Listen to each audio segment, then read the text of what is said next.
Bonjour à tous, voici une vidéo dans laquelle je vous propose de résoudre ensemble deux inéquations de niveau 1. Donc il y a en réalité deux niveaux, trois niveaux, voire trois niveaux dans la résolution des inéquations.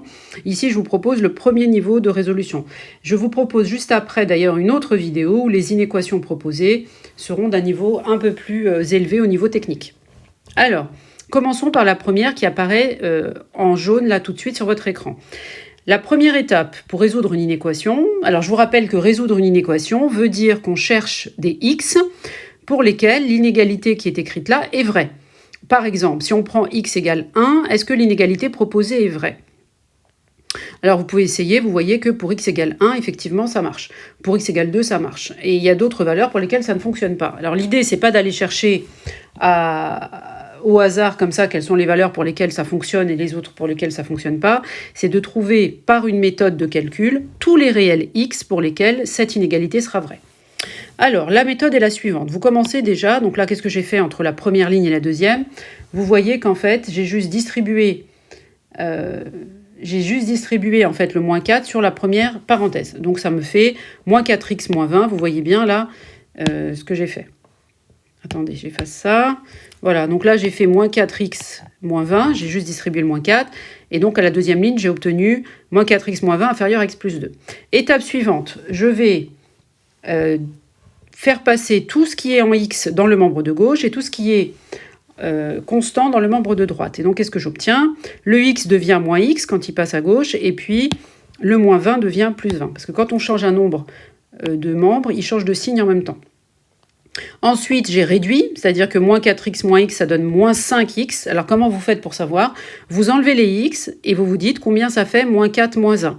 Je descends de moins 4, puis je descends encore de moins 1, ça fait moins 5. C'est pour ça que j'ai mis moins 5. Et après, vous remettez le x. À droite, 20 plus 2, ça fait 22. Et là, vous vous retrouvez, vous avez presque fini. Ici, j'observe que moins 5 est négatif. L'objectif est d'isoler x. Donc, l'objectif, c'est de trouver x seulement dans le membre de gauche. Ici, j'ai le moins 5 qui me gêne. Moins 5 est multiplié par x. Quand il n'y a rien entre moins 5 et x, c'est une multiplication. Si vous voulez vous débarrasser du moins 5, il va falloir diviser par moins 5. Mais moins 5 est négatif. Et donc, dans ces cas-là, vous voyez ce qui se passe. Là, j'ai mis les flèches. Qu'est-ce qui se passe? Là où le signe était inférieur, il devient supérieur. Donc, dès que vous voyez qu'il y a un nombre négatif devant x, quand vous divisez par moins 5, là, c'est ce que j'ai fait. J'avais moins 5x, j'ai divisé par moins 5. 22, je l'ai aussi divisé par moins 5. Alors, pendant ce temps-là, le signe qui était inférieur devient supérieur. Et donc, première remarque, quand vous divisez par moins 5 le membre de gauche pour avoir que x, eh bien, à droite aussi, il faut diviser par moins 5. Vous ne pouvez pas diviser que d'un seul côté. Première remarque. Après, pourquoi est-ce qu'on divise par moins 5? Parce qu'on a dans l'idée que moins 5x sur moins 5, ça va faire x. Puisque vous savez bien que quand on a la même chose au numérateur et au dénominateur, on va pouvoir les supprimer. Et du coup, il va rester que x. C'est pour ça qu'on a divisé par moins 5. Moins 5 est négatif, l'inégalité change de sens.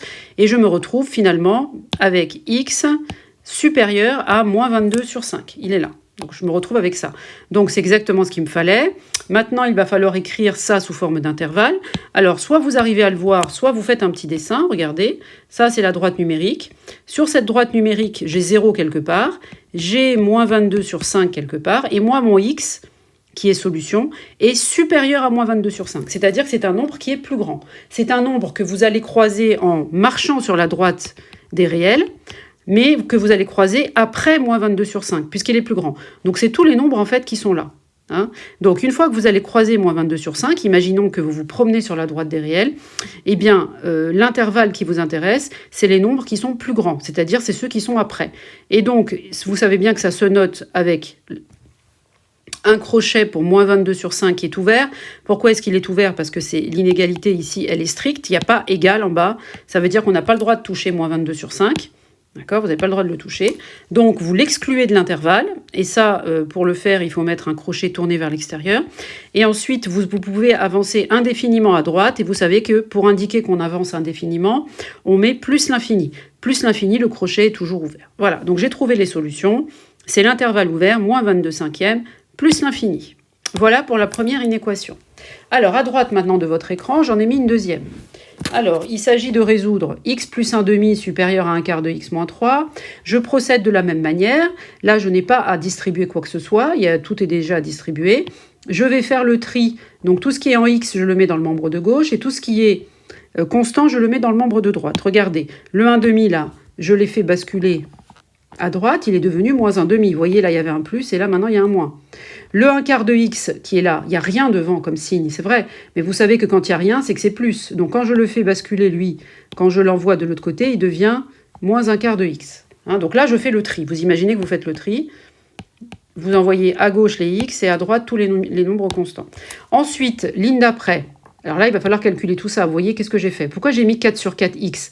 Parce que là, j'ai x. X, c'est comme si c'était 1x sur 1. Vous savez bien, ça, c'est x sur 1. Je dois réduire au même dénominateur. Le dénominateur commun, évidemment, là, vous voyez bien que c'est 4. Et donc, x, c'est 4 sur 4. 4 sur 4x moins 1/4 de x. Et ça fait 3/4 de x. J'ai fait 4 moins 1, pardon, et ça fait 3/4. C'est comme ça que j'ai trouvé 3/4. Le 3/4, c'est 4/4 moins 1/4. Ça fait 3/4. Si vous ne savez pas faire ça, vous prenez votre calculatrice et vous tapez 1 moins 1/4, elle va vous donner 3/4. Dans le membre de droite, qu'est-ce que j'ai fait?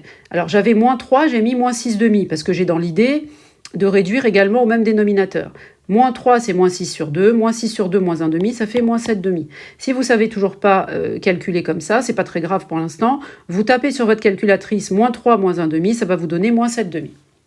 Alors maintenant, vous arrivez à 3/4 de x supérieur à moins 7/2. L'objectif, c'est de trouver x. J'ai 3/4 qui me gênent devant x. Quand il n'y a rien entre 3/4 et x, c'est que c'est une multiplication. Et moi, je veux que x. Donc là, le 3/4 me dérange. Je vais donc diviser par 3/4.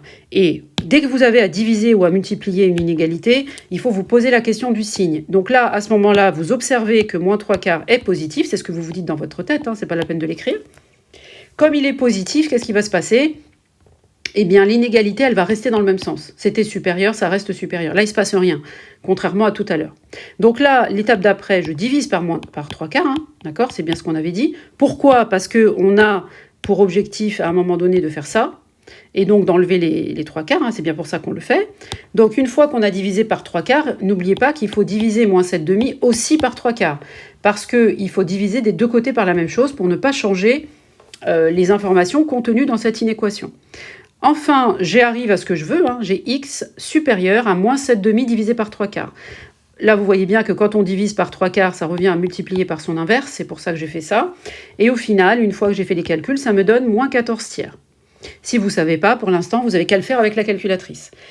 Pour multiplier deux fractions, il faut multiplier les numérateurs entre eux et les dénominateurs entre eux. Et ensuite, j'ai divisé par 2 en haut et en bas pour avoir une fraction irréductible. Enfin, j'obtiens que x, finalement, il est plus grand que moins 14/3, et j'ai décidé d'écrire cet intervalle. Comment j'ai fait pour décider d'écrire cet intervalle pour l'ensemble des solutions? Alors, j'ai fait dans ma tête la droite numérique, j'ai placé 0 et j'ai placé moins 14/3. Il est négatif, il est de ce côté-là. Ensuite, j'ai imaginé que je me promenais sur la droite numérique. Quand on se promène toujours dans le sens de la flèche. C'est pour ça d'ailleurs qu'on met cette flèche. Et puis, quand vous allez vous promener, à un moment donné, vous allez tomber sur moins 14/3. Et vous vous dites que la zone qui nous intéresse, c'est l'ensemble des x qui sont supérieurs. Supérieur, ça veut dire qu'il faut dépasser, il faut passer après. Donc si vous passez après, vous voyez bien que les solutions, c'est l'intervalle 14/3 jusqu'à on s'arrête jamais. Quand on s'arrête jamais, on met plus l'infini. Pourquoi j'ai fermé l'intervalle en moins 14/3? Parce que vous voyez que c'est supérieur ou égal. Ça veut dire que moins 14/3, il est bien invité à être dans mon intervalle. On peut le toucher. Donc on le prend avec nous et on dit que l'intervalle des solutions, c'est moins 14/3 plus l'infini. Voilà, j'ai fini avec cette vidéo. J'espère qu'elle vous a aidé, qu'elle vous a plu. Si c'est le cas, n'oubliez pas de vous abonner. Mettez-moi un petit pouce ou un petit commentaire.